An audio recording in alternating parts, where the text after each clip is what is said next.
Le schéma tactique est en place, la stratégie a été analysée et est prête à se déployer. Jeff est sur le terrain comme titulaire, nous sommes prêts. Bienvenue dans le podcast Bleu, Blanc, Noir.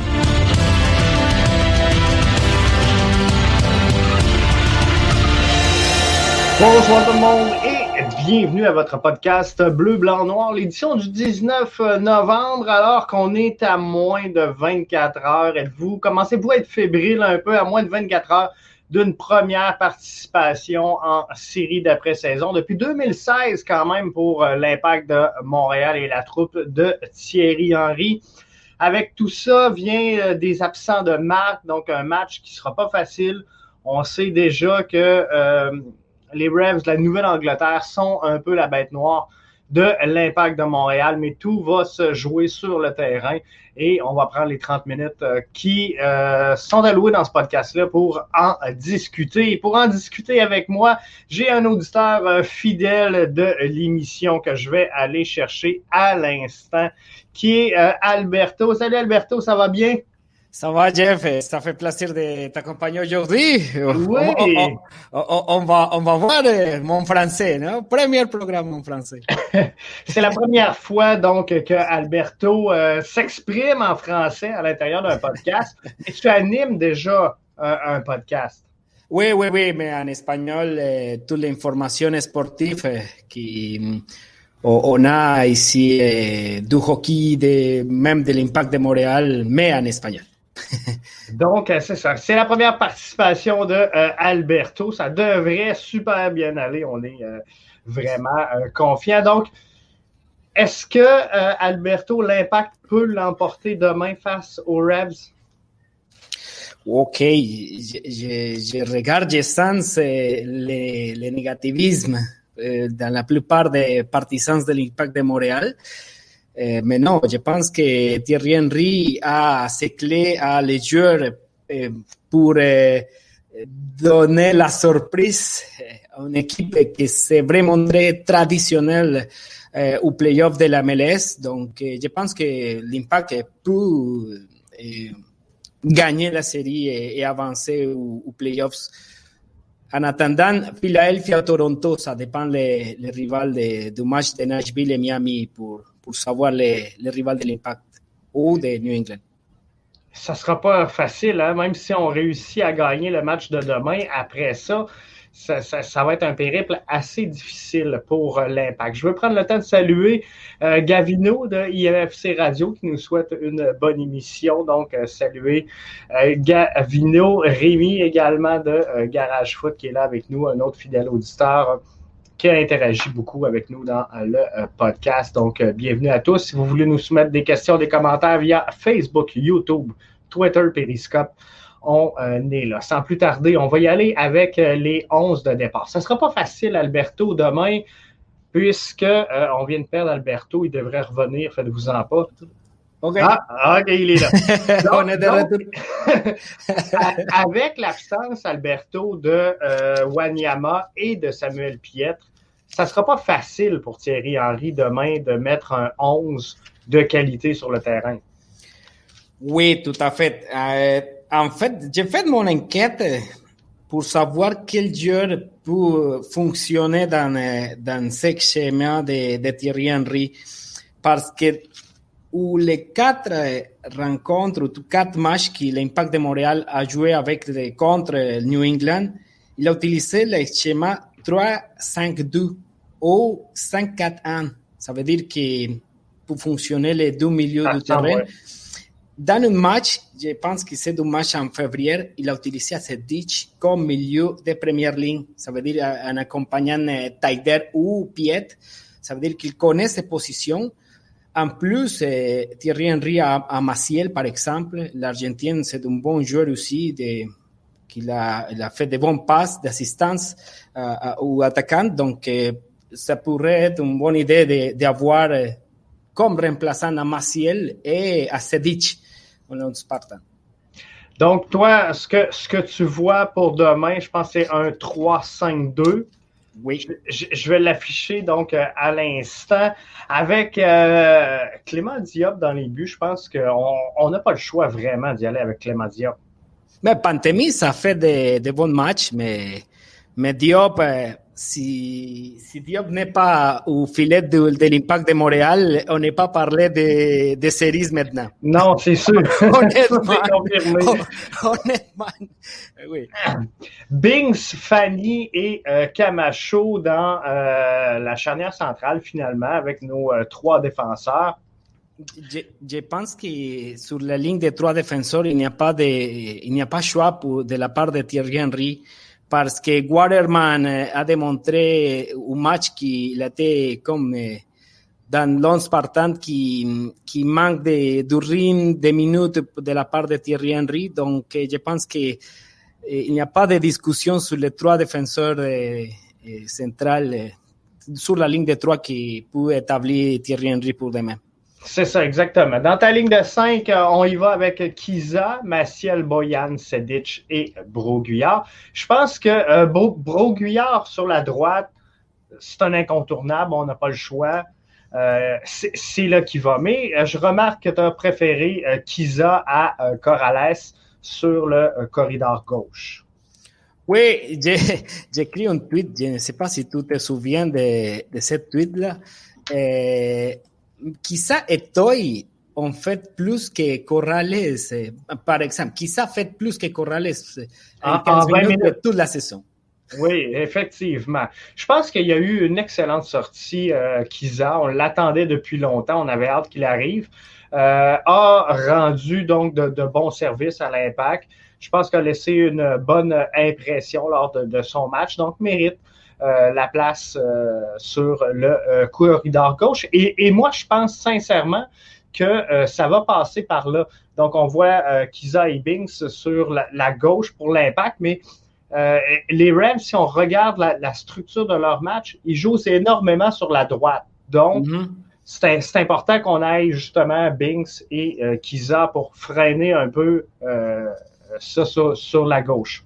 Et si vous regardez les derniers matchs contre DC United, c'est très important les dernières 15 minutes de l'Impact de Montréal sur le côté gauche, où Kiza et Toyi ont fait un bon complément à l'attaque. Et ça dépend, et ça a terminé que l'Impact de Montréal a marqué son but sur le côté droit en un jeu d'association parmi Kiza et Toyi qui a défini Kyoto. C'est sûr. C'est là que ça s'est passé. Donc, on voit des belles choses. Avec cette combinaison-là, Kiza, Toy, je pense que ça peut être très bien avec Kyoto, bien sûr, en finish.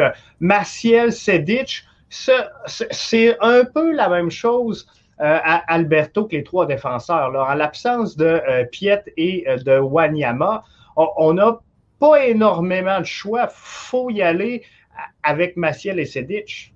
L'Impact n'aurait pas plus de possession comme d'habitude. Je pense que Maciel et Sedic sont des joueurs qui prennent les ballons et immédiatement font les passes. Donc, c'est la différence parmi Pied et Wanyama qui ils prennent les ballons, et regardent, prennent la pause et commencent à faire les jeux sur les côtés gauche, droite, ça dépend. Mais c'est vraiment la différence parmi ces joueurs, je pense. On devrait les voir jouer en une touche de balle. Un contrôle, une relance.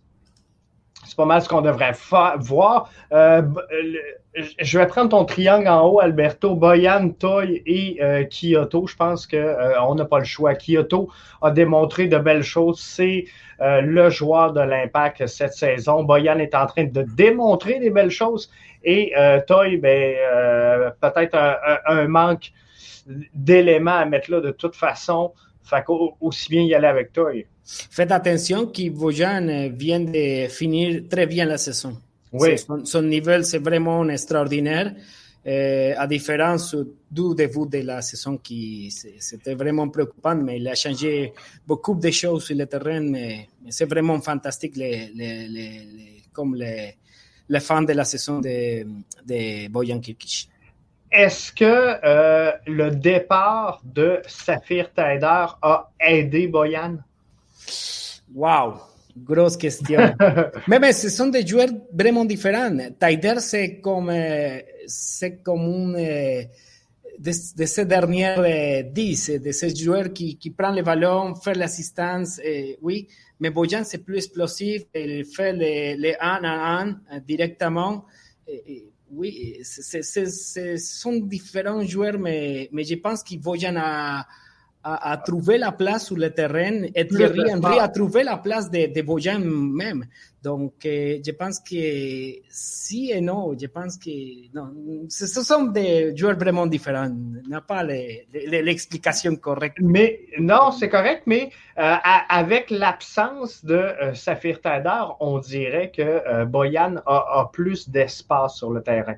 Donc, est un joueur beaucoup plus créatif et qui a besoin de s'exprimer sur le terrain. Et je pense que ça l'aide dans ce cas-ci. Donc, un 11 formulé en 3-5-2. Je pense sincèrement que c'est ce que la disposition que pourrait adopter Thierry Henry demain. On sait que c'est ça. Wanyama sera absent, Piet sera absent, Chaume, Saba, ça n'a pas l'air d'être disponible pour cette rencontre-là. Donc, je pense que le 3-5-2 que tu démontres, Alberto, est parfaitement logique et ça se peut bien qu'on voit cette formation-là. Comme Thierry Henry a montré la surprise de Jackson Hamel au dernier match contre DC United, je pense que Steven Saba peut être la carte dans la poche de Thierry Henry pour lui-même. Ben, je pense que oui. Moi, on a affirmé aujourd'hui là, qu'il avait eu quelques difficultés, mais clairement, cette semaine, lui nous avait dit là, que ça allait super bien. Donc, peut-être qu'on ne veut pas brûler les cartes chez Thierry Henry et dire on va le garder comme Joker dans cette rencontre-là. Je pense que j'ai une statistique contre un match contre les Revolution, surtout pour le schéma qu'a établi Thierry Henry. La victoire en février 2020, que l'Impact a gagné 2-1, c'est avec un schéma 3-5-2. Les 3 matchs que l'Impact a perdu, en juillet 2020, l'Impact a joué avec un schéma 5-4-1. Et en septembre, que l'Impact a perdu 3-1. En septembre, 5-3-2. Et en octobre, 3-2 la défaite de l'Impact de Montréal. Et son schéma, c'est 5-3-2. Ça veut dire que les matchs que Thierry Henry a établi les schémas avec 3 défenseurs a gagné les matchs. Oui, c'est ça, exactement. Et on dirait qu'ils sont moins stables, l'Impact, lorsqu'ils évoluent à 5 défenseurs. Je ne sais pas si les rôles sont mal définis dans l'axe, mais on dirait que les joueurs se cherchent un petit peu plus en 5 défenseurs.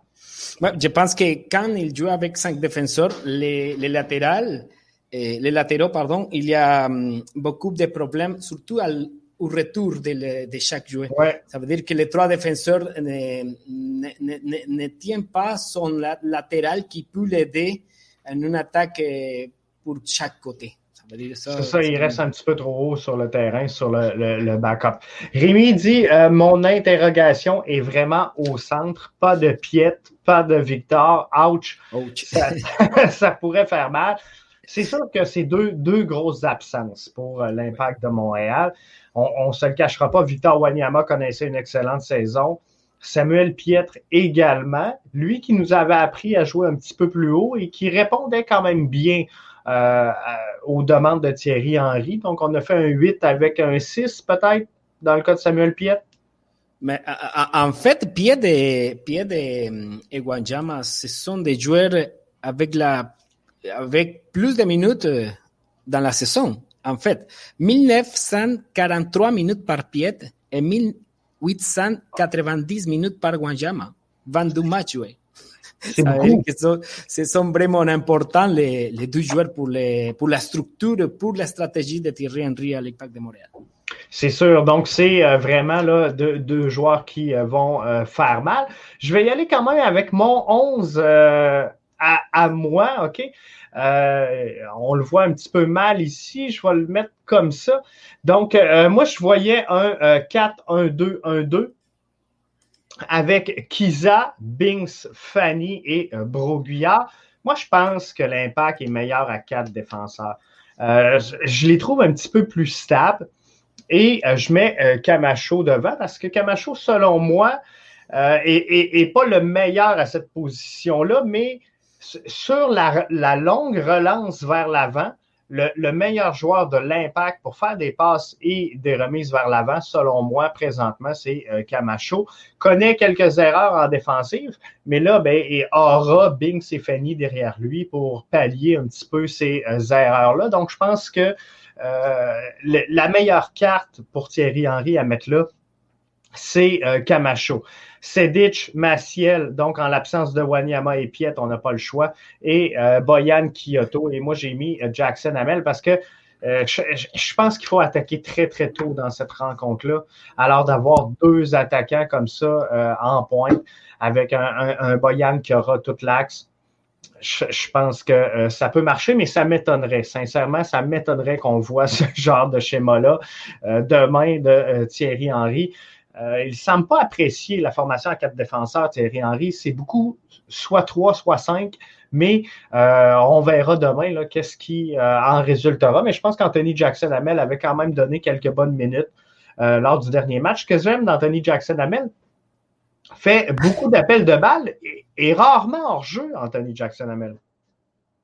Oui, je ne sais pas. Je me doute, vraiment grand doute avec le niveau de Jackson-Hamel.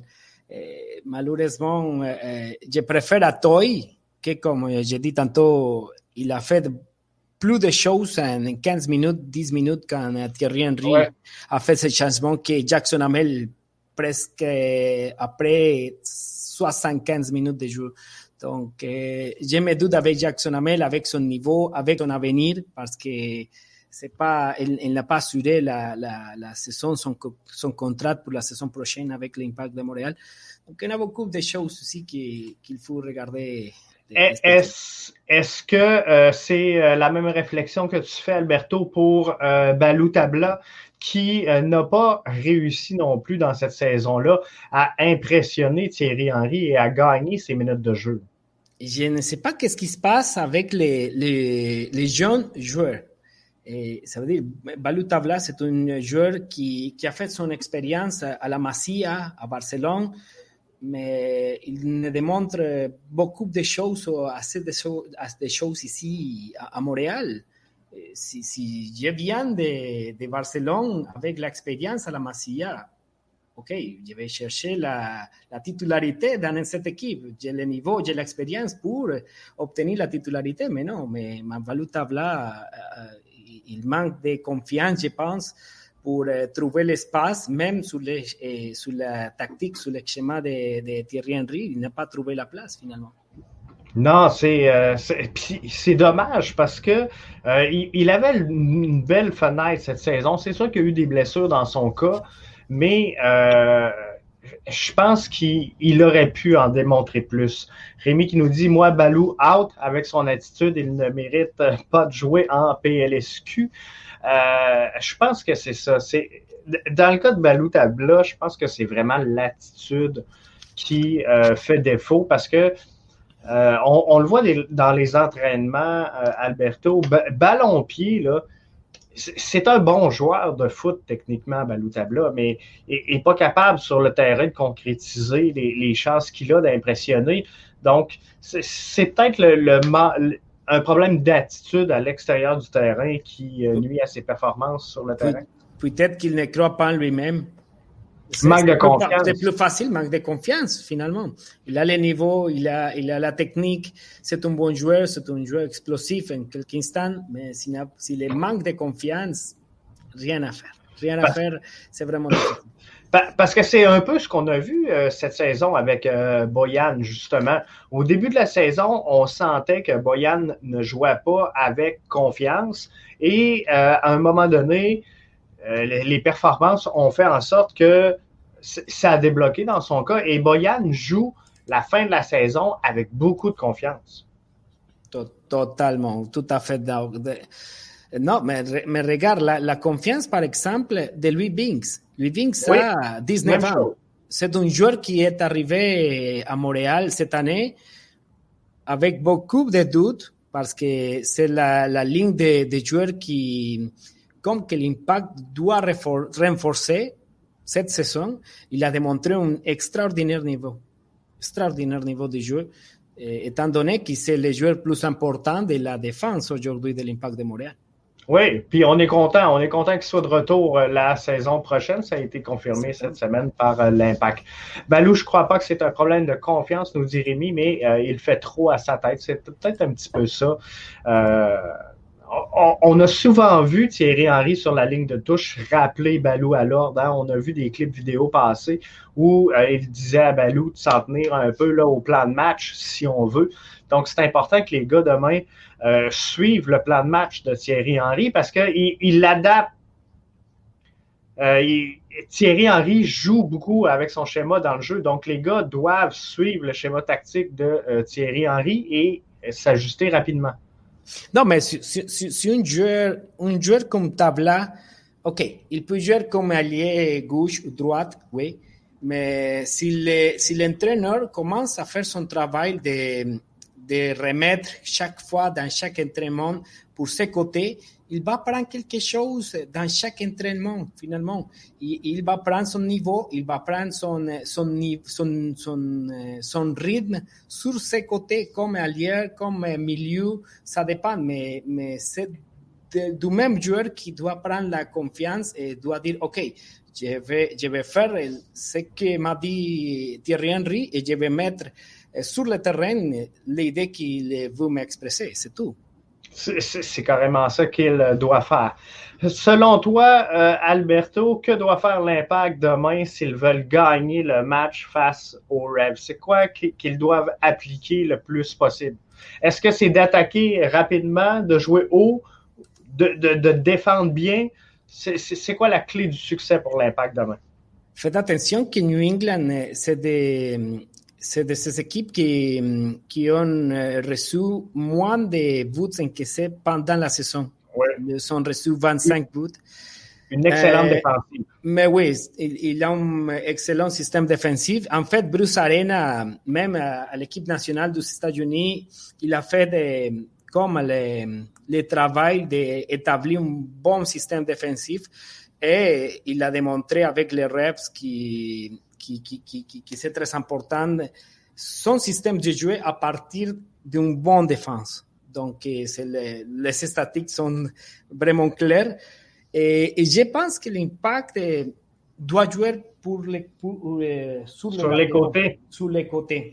Parce que si l'Impact, si vous avez à Bruguillard et à Kisa qui a démontré être explosif, être vraiment rapide,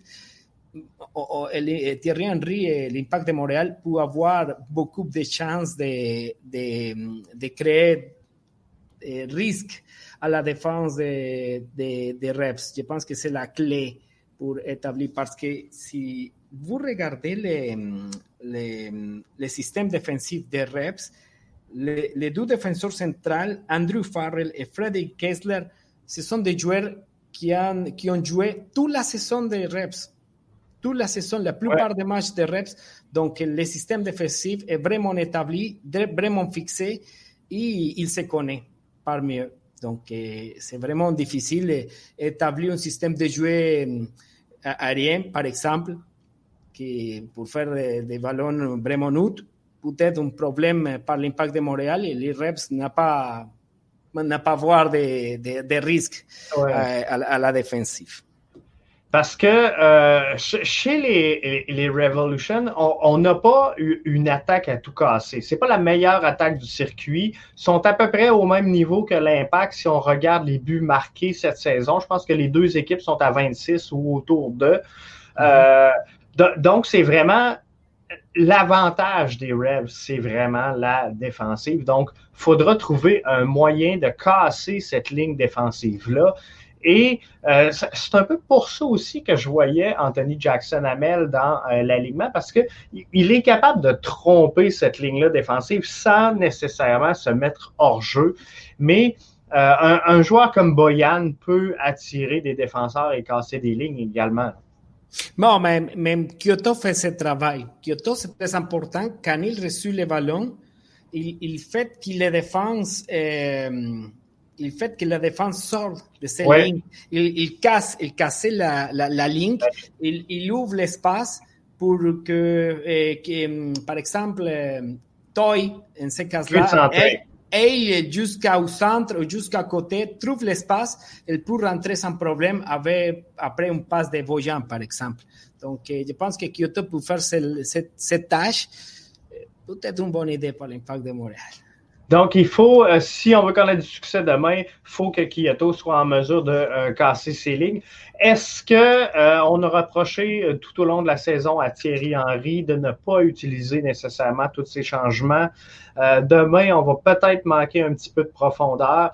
Est-ce que Thierry Henry doit y aller avec son 11 ou il doit utiliser tout son banc? Mais Thierry Henry a démontré qu'il ne fait pas de changements après les minutes 80. Après les minutes 80, il commence à faire ces changements. Donc, habituellement, il rentre à la guerre avec ses joueurs, son Spartan, et il change le système tactique pendant les matchs avec les joueurs qu'il a donné la confiance de disputer ces matchs. C'est un peu ça la prochaine question que je voulais t'amener.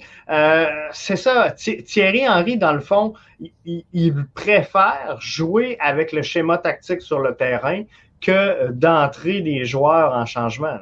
Non, on l'a vu. Beaucoup de fois, on l'a vu. Il dépasse de 3 défenseurs à 4, de 2 milieux de première ligne à 3, même à 1. Quand laisse à Wanyama comme milieu du terrain et met dans l'avance à Samuel Piet. Donc, il jouait beaucoup de matchs avec son schéma, avec les 11 sur le terrain. Oui, c'est ça. Donc, les chances, en terminant, de l'Impact demain, elles sont bonnes? Oui. Je pense que oui. Toutes les équipes qui arrivent aux séries commencent de zéro. Ça joue sur 90 minutes. La seule chose qui me fait peur, c'est que cette saison-ci, l'Impact n'a jamais gagné 2 matchs consécutifs. On sait qu'ils ont gagné le dernier. Donc, pour demain, on espère que l'Impact. Mais il y a trop de temps, le repos, l'arrivée à Montréal des joueurs pour rencontrer sa famille, la motivation. Ce sont des choses peut-être peu importantes, mais qui, au moment du match, ça va aider beaucoup. Je pense que oui, parce que là, l'Impact demain, ils vont être en jambes. Là. Ils arrivent, ils sont reposés. Ça fait presque 2 semaines d'inactivité, à part les entraînements. Ils devraient être frais et disponibles demain. Mais oui, tout à fait. Mais oui, OK. J'ai des statistiques de la part des statistiques générales. Le Rêve va prendre l'avance dans ces historiques parmi l'Impact de Montréal et New England. New England a 12 victoires contre 10 victoires de l'Impact de Montréal et 3 égalités. C'est l'historique parmi les 2 équipes. C'est vraiment pareil. Mais c'est vraiment pareil. Mais New England Revolution prend l'avance dans cette historique cette saison. Parce qu'il a gagné 3 des 4 matchs. C'est ça, l'Impact a gagné là, en février. Oui. Alors qu'il était en pré-saison. J'imagine demain, Alberto, le premier but du match va être important. Tout à fait. En plus, parce que si l'Impact marque le premier but du match, la défense va sortir. La défense va sortir immédiatement, il va s'ouvrir. Donc, c'est le moment précisément que l'Impact doit profiter pour pour faire un jeu plus collectif, faire plus de passes, trouver les espaces à l'attaque, faire les compléments de l'axe des 2 milieux de terrain et prendre la possession du ballon. C'est tout. Parce que l'Impact ne peut pas demain marquer un but et redescendre en défensive parce qu'ils vont se faire prendre. Là. Mais quand même, Thierry Henry a fait ça. Oui, on l'a vu. Quand même, Thierry Henry a fait ça. Il marque le premier but et met le but. Oui, c'est ça, exactement. Mais oui, mais j'espère que non. Et des choses comme la motivation et ces choses que je viens de parler tantôt, Ça va aider à l'idée de l'Impact de Montréal d'avancer aux playoffs, d'avancer aux séries. C'est différent, tout le monde commence de zéro et l'expectative, parce que s'il gagne les matchs, peut-être qu'il arrive à jouer contre Toronto. Oui. Pour une fois, les classiques canadiens. Et ça, on va aimer ça, le Classico. Mais demain, je vais me mouiller, je vais y aller avec une victoire de 2-1 de l'Impact de Montréal. Avec Marc-Claude et tout. Hein? Et toi, tu vas y aller avec score final? Je pense que 1-0 avec le but d'Henry pendant les dernières 20 minutes du match. C'est très beau. Mais oui, ligne de 9 défenseurs, Diop est vraiment la vedette du match, le man of match, et voilà.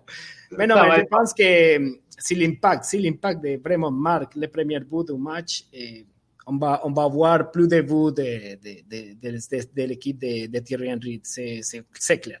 C'est sûr. Je te remercie d'avoir été là, Alberto. Ça fait déjà le tour. Ça a bien été.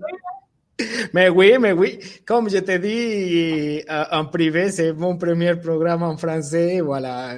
Ça a super bien été. Je suis sûr que les gens vont être satisfaits. Désolé aux partisans, aux personnes qui écoutent le programme pour mes expressions en français, mais ça arrive. On va améliorer. C'est parfait. Merci, Alberto. Ça fait plaisir, Jeff, et merci à tous nos abonnés, de podcast BVN, et voilà. On est prêt pour le prochain programme. Merci. Bye-bye. Bye-bye. On se retrouve demain, gang, pour l'après-match. On va être là en direct tout de suite pour le débrief après la rencontre de l'Impact de Montréal qui affronte, je vous le rappelle, le Revs de la Nouvelle-Angleterre. Première participation aux séries d'après-saison depuis 2016 pour la troupe de Thierry Henry. Donc, soyez avec nous demain pour suivre tout ça. Juste avant de terminer, je prends deux bons commentaires, très bons français réunis. Et bel effort en français, Alberto, pour Mathieu via YouTube. Donc, je vous invite à partager si vous avez aimé le contenu. Ceux qui suivent la version audio, ce sera en ligne dans quelques instants. Donc, merci à tous d'avoir été là. Je vous souhaite une excellente fin de soirée.